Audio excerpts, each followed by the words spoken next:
Good morning, everyone. In the last video, we have discussed about the some of the reactions of the aldehyde and ketone, especially aldol condensation and Cannizzaro reaction.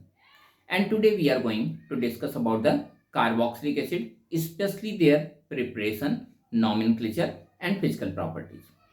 So when you will go for the preparation, you will find the easiest way for the preparation of carboxylic acid from alcohol and aldehyde. तो हम देख रहे हैं first one from alcohol. And what type of alcohol? Only primary alcohol. Secondary and tertiary alcohol does not aid carboxylic acid. So this is the primary alcohol CH3CH2OH. और जब हम इसे strong oxidising agent like potassium permanganate के साथ oxidise करें तो oxidise करने पे ये बनता है CH3COOH. सिमिलरली अगर हम ये रिएक्शन सेम रिएक्शन कराएं फ्रॉम एल्डिहाइड,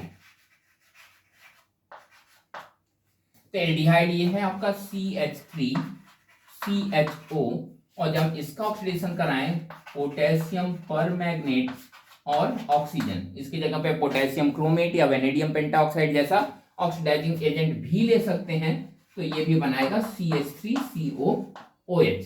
यानी दोनों सेम ही रिएक्शन है. एक्चुअली अल्कोहल प्राइमरी अल्कोहल का ऑक्सीडेशन करते थे तो बनता था एल्डिहाइड, जिसका फर्दर ऑक्सीडेशन करने पर कार्बोक्सिलिक एसिड बनता है.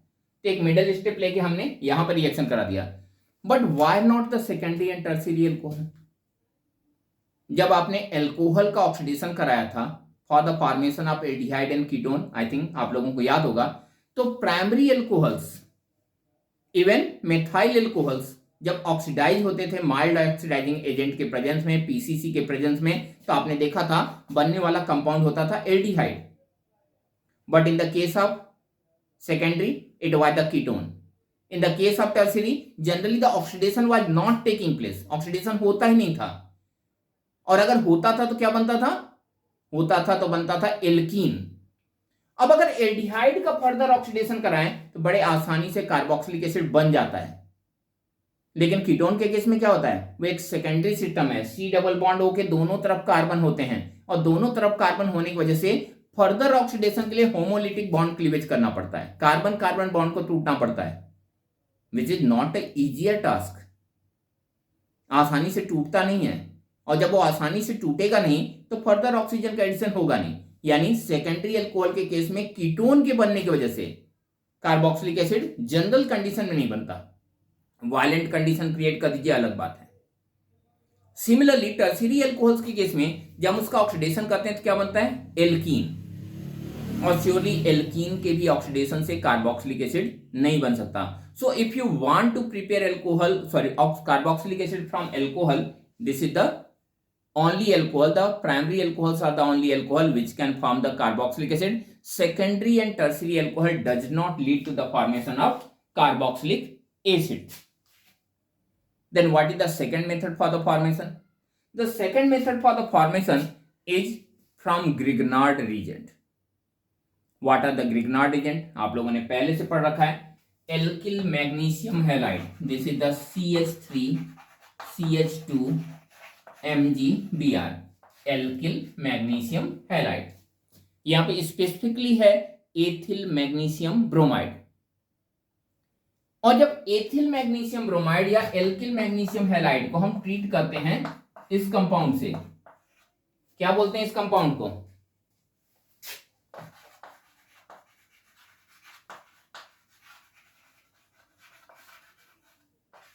इस कंपाउंड को बोलते हैं कार्बन डाइऑक्साइड. जब इससे ट्रीट करते हैं ये बॉन्ड शिफ्ट करके यहां गया, और आपको मालूम है कार्बन मैग्नीशियम बॉन्ड टूटता है, मैग्नीशियम हेलोजन बॉन्ड नहीं टूटता क्योंकि सॉल्वेंट आयोनिक नहीं है. और जब ऐसा होता है तो ये कार्बन बन गया C double bond O minus, और ये ग्रुप यहां से लग गया CH3CH2, और आगे क्या लग गया? MgBr. तो यहां पे एक एडिशन प्रोडक्ट बन गया. इस एडिशन प्रोडक्ट का जब हम हाइड्रोलिसिस करेंगे H2OH+ के प्रेजेंस में, तो बनाएगा क्या? ये बनाएगा आपका CH3 CH2 COOH और साथ में बनाएगा MgOH Br, यानी मैग्नीशियम हाइड्रोक्सिल ब्रोमाइड। तो इस तरह से ग्रिग्नार्ड रीजेंट में, जब ग्रिग्नार्ड रीजेंट को हम ट्रीट करते हैं कार्बन डाइऑक्साइड से और फॉलो करते हैं हाइड्रोलिसिस के थ्रू, तो यहां पे ये बनाता है कार्बोक्सिलिक एसिड। ऐसा कोई और रिएक्शन आप कर सकते हैं, ये आपको करने के लिए है CH3 MgBr plus carbon dioxide. खुद से करके देखिएगा कि क्या ये रिएक्शन हो रहा है या फिर नहीं हो रहा है। अगर हम और भी मेथड्स देखें, क्या और भी मेथड्स हैं for the preparation of carboxylic acid, तो एक और मेथड आपकी बुक में दिया हुआ है, that is from alkyl benzene. What are the alkyl benzene? अगर किसी बेंजीन रिंग के ऊपर कोई एल्किल ग्रुप जुड़ा हो, methyl, ethyl, propyl, butyl, pentyl, तो हम इसे बोलेंगे एल्किल बेंजीन। और मैं यहां पे ले रहा हूं methyl benzene which is well known as toluene. और जब हम एक strong oxidising agent potassium permanganate से इसे ट्रीट करूं बेसिक मीडियम में, एल्कली मीडियम में पोटेशियम परमैंगनेट की ऑक्सीडाइजिंग कैपेसिटी बढ़ जाती है, तो ये क्या बनाएगा? ऑक्सीडाइज हो जाएगा बेंजोइक एसिड में, लेकिन बेस के प्रेजेंस की वजह से एक सॉल्ट बना लेगा, इसे कहेंगे पोटेशियम बेंजोएट। और जब इसका एसिडिफिकेशन कराएंगे, एसिडिफिकेशन कराने पे क्या बनेगा? ये बनाएगा benzoic acid along with potassium salt. क्योंकि हमने एसिड के साथ काउंटर आयन नहीं शो किया हुआ है, इसलिए मैंने भी इसके साथ कोई काउंटर आयन नहीं शो किया। अगर ये HCl होता तो यहाँ KCl बनता, अगर ये H2SO4 होता तो यहाँ पे K2SO4 बनता। तो जो भी आपने एसिड यूज किया उसी के अकॉर्डिंग यहाँ पे सॉल्ट बनता। लेकिन अगर आपने मेथिल की जगह कोई और ग्रुप ले लिया,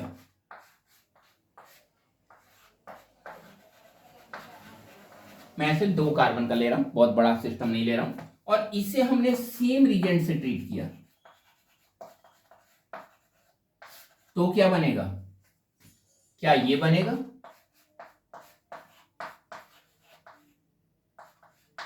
जैसा ऊपर बना था, या फिर ये बनेगा बेंजीन रिंग के साथ CH2COO के?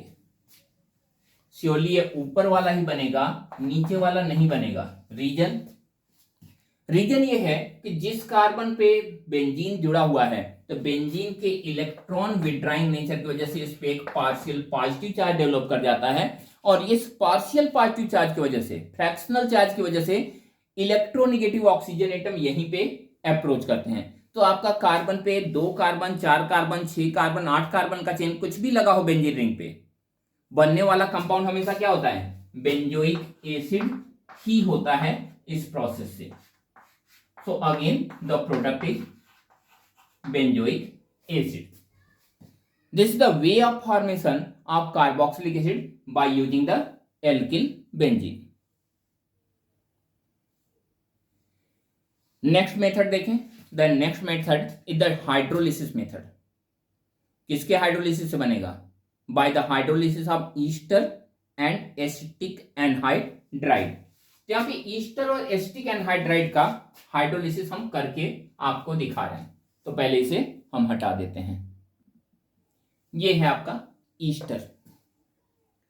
जब हम ईस्टर को हाइड्रोलाइज करते हैं, यानी वाटर के साथ ट्रीट करते हैं, वाटर के डिसोसिएशन को बढ़ाने के लिए यहाँ पे H2SO4 डालते हैं।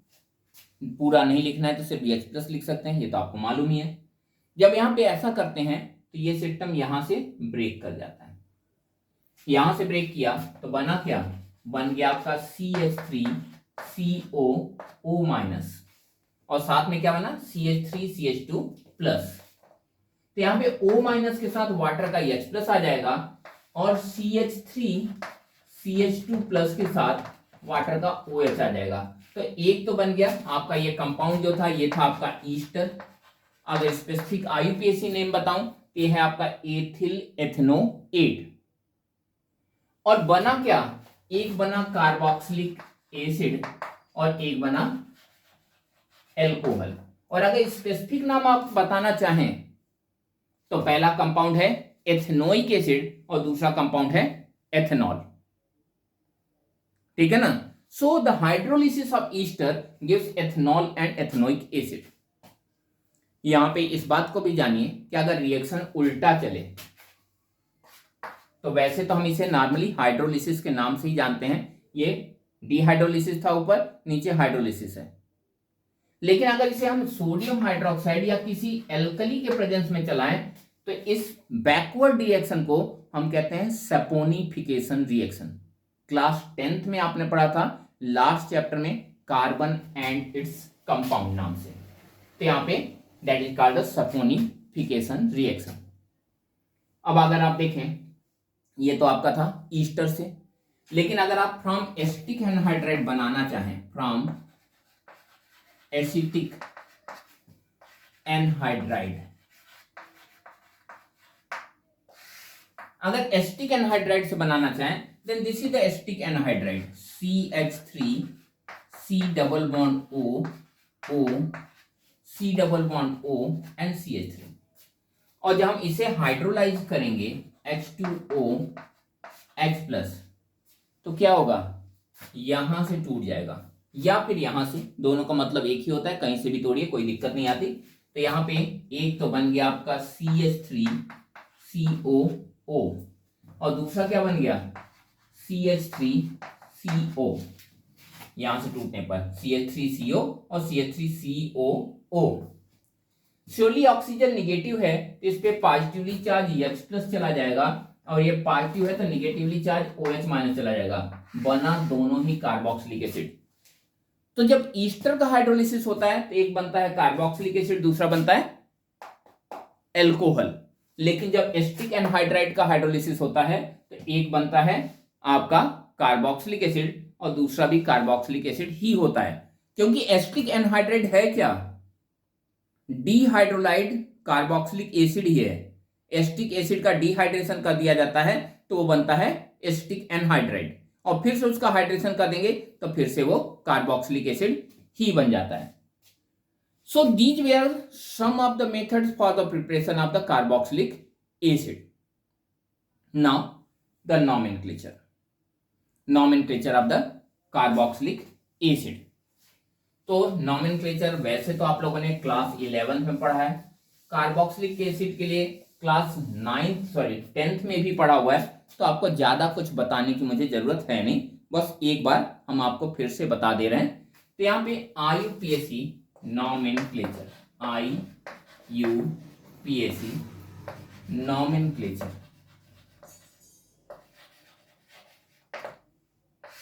और IUPAC नॉमेनक्लेचर में कार्बोक्सिलिक एसिड का नाम होता है एल्केन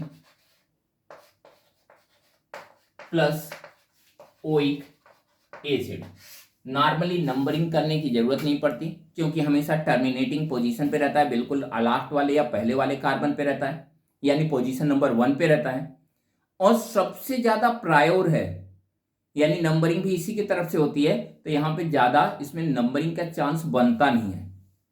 अगर हम एक छोटा सा कंपाउंड देखें, one of the smallest carboxylic acid, ये है आपका HCOOH। कितने कार्बन है, एक कार्बन, एक कार्बन को क्या बोलेंगे, methane plus oic acid, methane plus oic acid क्या बन गया, मेथेनोइक एसिड।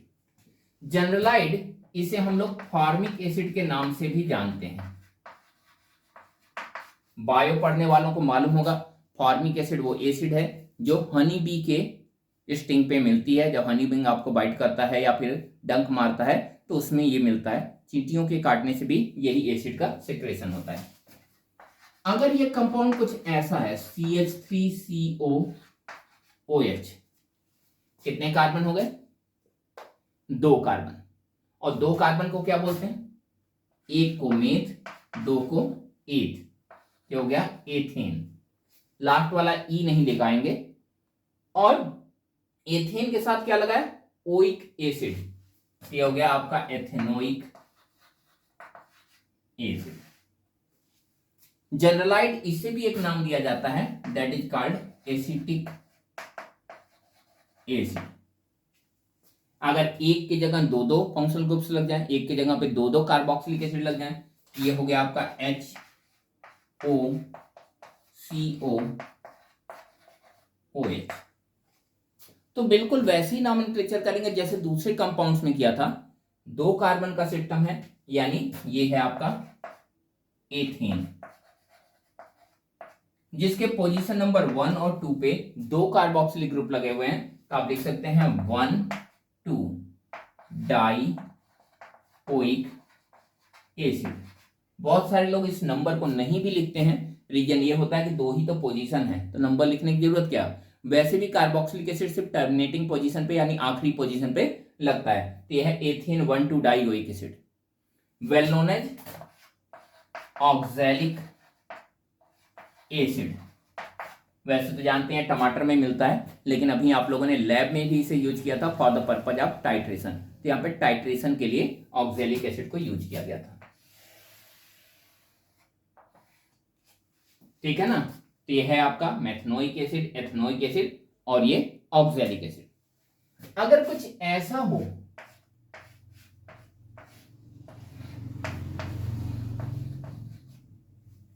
ये बेंजीन के ऊपर COOH, तो सबसे पहले दो दो चेन बन रही हैं, एक ये बन रहा है, एक ये रिंग है।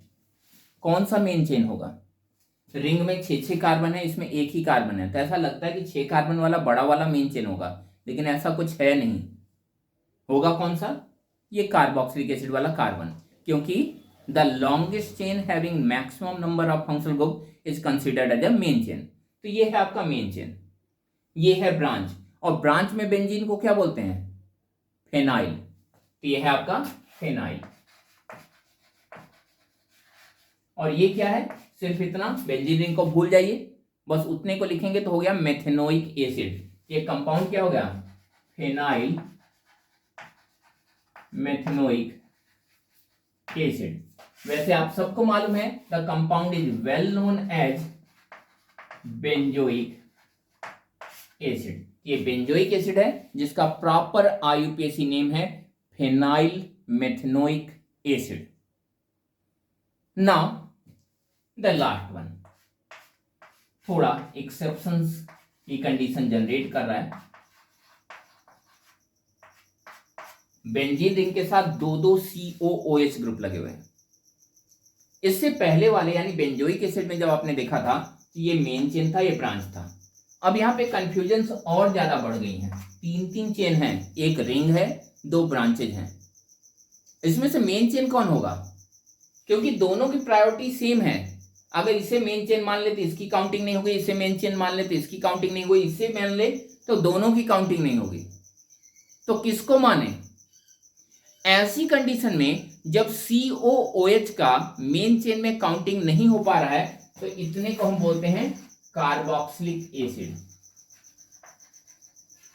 Carboxylic acid. वैसे ही जैसा एल्डिहाइड में CHO को क्या बोलते थे, कार्बेल्डिहाइड, वैसे यहां पे बोलते हैं कार्बोक्सिलिक एसिड।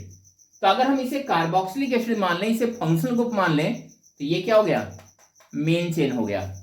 ये हो गया आपका main chain, that is the benzene. कहां कहां पे लगे हुए हैं, पोजीशन नंबर 1 पे और 2 पे। ये हो गया 1 2, कितने लगे हुए हैं, 2 डाई, क्या लगा है, कार्बोक्सिलिक एसिड। ये है आपका बेंजीन 1,2 डाई कार्बोक्सिलिक एसिड। क्या इसका भी कुछ जनरलाइज नेम है, श्योरली इसका भी जनरलाइज नेम है, और इसका जनरलाइज नेम है थैलिक एसिड। थोड़ी सी स्पेलिंग और नाम दोनों एक दूसरे को सपोर्ट नहीं कर रहे हैं, स्पेलिंग वाइज पढ़ेंगे तो फथैलिक एसिड हो जाएगा, लेकिन बोला जाता है थैलिक एसिड। तो ये है phthalic acid which is IUPAC, according to IUPAC is benzene 1,2 di carboxylic acid. चाहें तो आप नोट कर सकते हैं।